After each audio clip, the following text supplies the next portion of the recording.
Good afternoon. Today I saw a comment that somebody had posted up, and it basically went along the lines of that you need 100% commitment before you start. This is a kind of a concept, or supposedly a kind of a motivational way of trying to help you guys to, I suppose, be a little bit more pre-prepared before you enter into something, and that we only accept committed people to our program.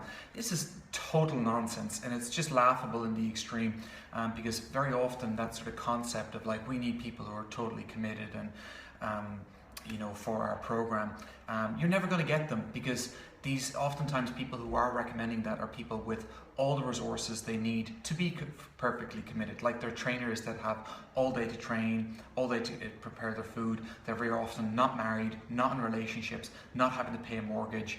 All of these factors that allow themselves to have 100% commitment. So what I would suggest to anybody that's watching this is stop waiting for 100% commitment.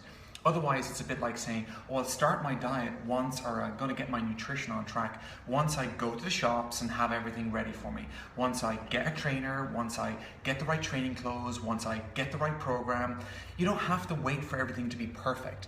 You have to just do what you can in the situation that you're in right now. So what real commitment is making the right decision, or the best possible decision in the circumstances that you're in. So let's say you're out in a restaurant and, or you're in your mother-in-law's house, probably a better scenario, and she's presenting you with like all the foods you know you shouldn't be eating. Then the best possible decision, or the lack of 100% commitment then, is having a little bit of it and not all of it.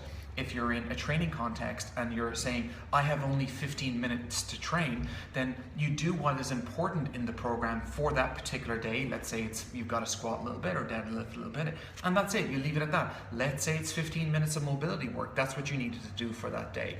So it's making the best decision in the times or in the circumstances that you have, not about 100% commitment in this laughable notion that you're going to be suddenly switched on and I'm going to say something that's going to magically motivate you forever. It's completely embarrassing. Like, there's no way that exists in normal life. So don't wait for 100% commitment. Be okay with 25, be a little bit, just commit as much as you can on the day. And it's actually about being consistent in that small amount of commitment that's more important. Obviously, yes, if you're looking for greater results, you're going to need to be a little bit more committed. But that's an evolutionary process of kind of getting up on the bike, falling off and going again. And it takes a little bit of time, but that commitment is not going to be done from like 0 to 100%. And generally, they're actually the people you should be watching out for, because they're generally the people that will run themselves into the ground, and they're generally the clients I have to work with and hold them back all of the time, because they're liable to kind of hurt themselves from overtraining and being a little bit too I suppose narcissistic about the whole process. So hope this helps. Don't wait for 100%. 25 is all right.